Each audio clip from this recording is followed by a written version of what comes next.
Before the use of ovens, carrot cake found its origins as a carrot pudding.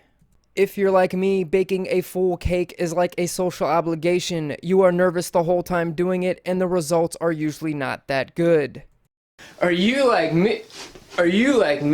You like to make cakes, but they're just so big and time consuming. Well, no sad, bro, cause I've got a product for you. It's called Make It Into a Cupcake. What? Hot dates tonight? Make it into a cupcake mini. Now you can control both the boardroom and the bedroom. Yow. Let's cook some food. Let's start out with the star of this dish, apples. Carrots. We're doing carrot cake, not apple cake. Okay, carrots. We're gonna peel enough to do 1.5 cups grated. That took me about 4.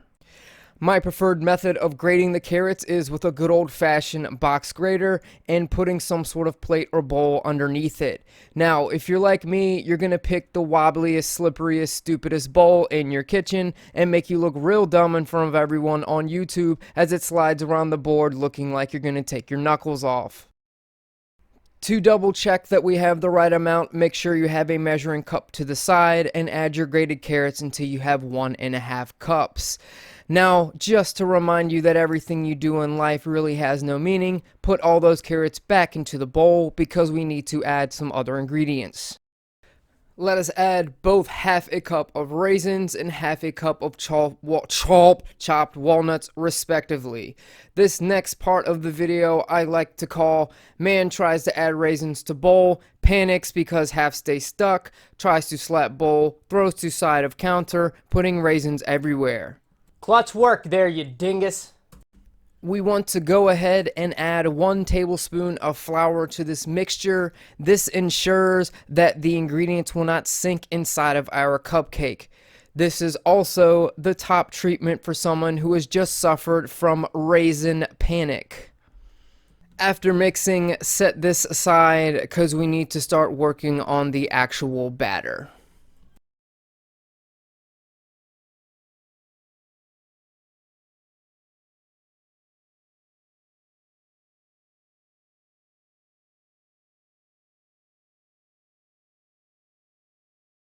I prefer to sift my flour before use in a recipe to get rid of clumps. You know what they say, 2 cups of flour in the hand a day will keep the doctor away, or something like that.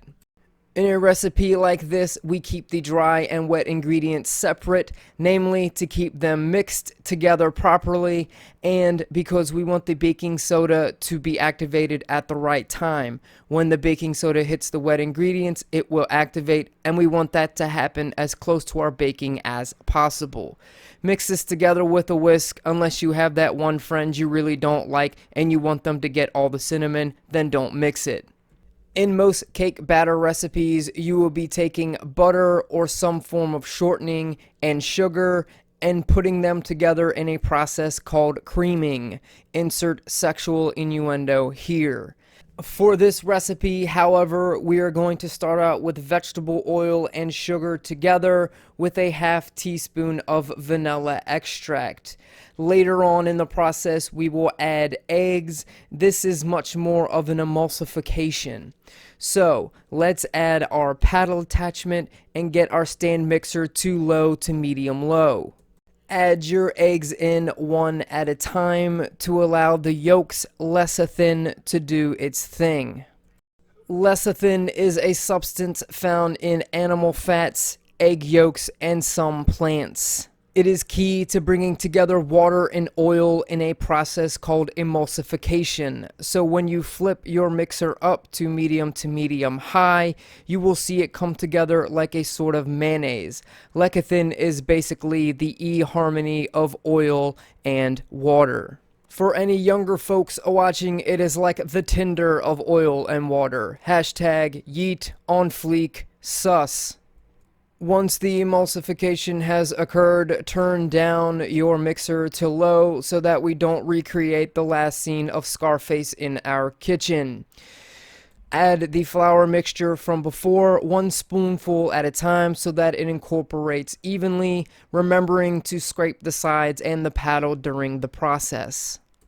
Eventually, all of the flour mixture will be absorbed, making this emulsification much more stable and finishing the batter portion.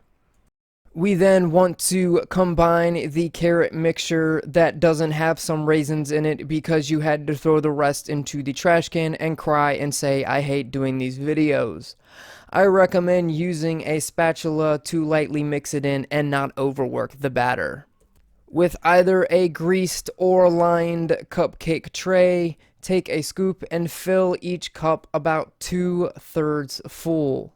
To achieve maximum fluffiness on these cupcakes, we want to start the oven out at 400 degrees to put a rocket in the baking soda's tuchus to allow for maximum rise. After 10 minutes, spin the cupcake tray 180 degrees, turn the oven down to 350, and bake an additional 30 minutes.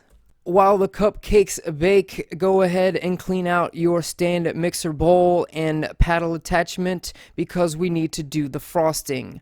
1/2 pound of cream cheese and 1/2 cup of butter, aka a stick.